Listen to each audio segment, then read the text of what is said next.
University का initial deposit जब भी पे करें तो 100% आप अपनी कमिटमेंट शो करें कि मुझे अब इसके अलावा कोई और ऑप्शन की तरफ मूव नहीं होना। अगर आप ये समझते हैं कि मैं डिपॉजिट पे कर लूँगा और उसके बाद अगर कोई फर्दर ऑप्शन मिलती है तो आप उसकी तरफ मूव हो जाते हैं, तो आपको यूनिवर्सिटी फ़ीस रिफ़ंड नहीं करती। आपके सामने ये एक ईमेल है, इसमें भी एक स्टूडेंट ने सेम इसी तरह से जो है वो प्रोसेस किया है कि पहले इनिशियल डिपॉजिट पे कर दिया और उसके बाद जो है वो यूनिवर्सिटी चेंज कर ली। अब यूनिवर्सिटी को जो रिफ़ंड एप्लीकेशन डाल रहे हैं और उसमें भी ये कह रहे हैं कि जी हमारी जो एप्लीकेशन है ये दूसरी यूनिवर्सिटी में प्रोसेस हो रही है, तो आप हमारी फ़ीस वापस कर दें। तो अब उस पे यूनिवर्सिटी ने इनको कहा कि भाई हमारी रिफ़ंड पॉलिसी पढ़ लें। बार बार एक ही चीज़ आपको कहता हूँ कि रिफ़ंड पॉलिसी लाजमी पढ़ें। रिफ़ंड पॉलिसी में उन्होंने कहा जी हमने लिखा है कि आपको फ़ीस उस सूरत में मिलेगी जब हम आपको रिजेक्ट करेंगे। फॉर एग्जांपल आपका इंटरव्यू फेल कर दिया, या आपको रिक्वायरमेंट मीट नहीं कर रहे, या कोई और रीज़न होगी, हम फर्दर प्रोसेस ही नहीं कर रहे, एप्लीकेशंस को विड्रॉ कर रहे हैं, तो हम आपकी फ़ीस रिफ़ंड कर सकते हैं, फुल फ़ीस रिफ़ंड करेंगे। बट अगर हमारी तरफ से सारी चीज़ें पूरी हैं, हम आपका इंटरव्यू कर रहे हैं, हम आपको कैश स्टेज पे लेके आ गए हुए हैं, तो अब आप ये नहीं कह सकते कि जी मैं इस यूनिवर्सिटी में नहीं प्रोसेस करना चाहता, क्योंकि आपने अपना इंटरेस्ट शो किया है, आपने एप्लीकेशन इसमें पुट की है,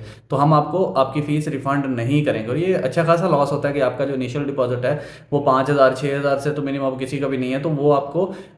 वापस नहीं मिलेगा।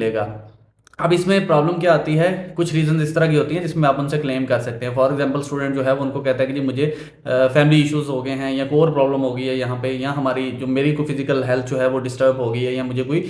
एक्सीडेंट वगैरह हो गया, व्हाट्सएवर कोई भी रीज़न इस तरह के लगा सकते हैं। उस सूरत में आप ज़रूर क्लेम कर सकते हैं कि आप यूनिवर्सिटी को रिक्वेस्ट करते हैं कि जी मैंने इनिशियल डिपॉजिट पे किया था, मेरी फुल इंटेंशन थी, बट ये इशू आ गया है, और उसका आप प्रूफ उनको प्रोवाइड करते हैं, जैसे मेडिकल रिपोर्ट्स वगैरह, डॉक्टर प्रिस्क्रिप्शन वगैरह, और कुछ टेस्ट वगैरह जो भी आपके पास एविडेंस होते हैं, आप उनको जब वो शेयर करते हैं तो वो फिर उसको स्पेशल सर्कमस्टांसिस पे उस केस को डिस्कस करते हैं अपनी कमेटी में, और मोस्टली जो है वो फिर स्टूडेंट की जो फ़ी है वो रिफंड कर देते हैं। अब जो सिनेरियोज चल रहे हैं, यूनिवर्सिटीज़ जो हैं वो ऑलमोस्ट डिफ़ॉल्ट कर रही हैं, क्योंकि इंटरनेशनल स्टूडेंट्स का जो नंबर है काफ़ी ड्रॉप हो गया, तो उनका जो मेजर यूनिवर्सिटीज़ हैं उनका सिस्टम ही इंटरनेशनल जो है वो फ़ीस के साथ चल रहा होता है। तो अब यूनिवर्सिटी से आप फ़ीस वापस लेने वाली बातें तो भूल जाए। पहले कभी नहीं था ये सुना कि अगर किसी का यूनिवर्सिटी का या एम्बेसी का इंटरव्यू फेल हो गया तो उसको फ़ीस वापस नहीं मिलेगी। तो अब इस तरह के भी केसेस आ रहे हैं कि यूनिवर्सिटी का अपना क्रेडिबिलिटी इंटरव्यू भी फेल हो रहा है, तो वो कहते हैं फ़ीस कोई नहीं वापस।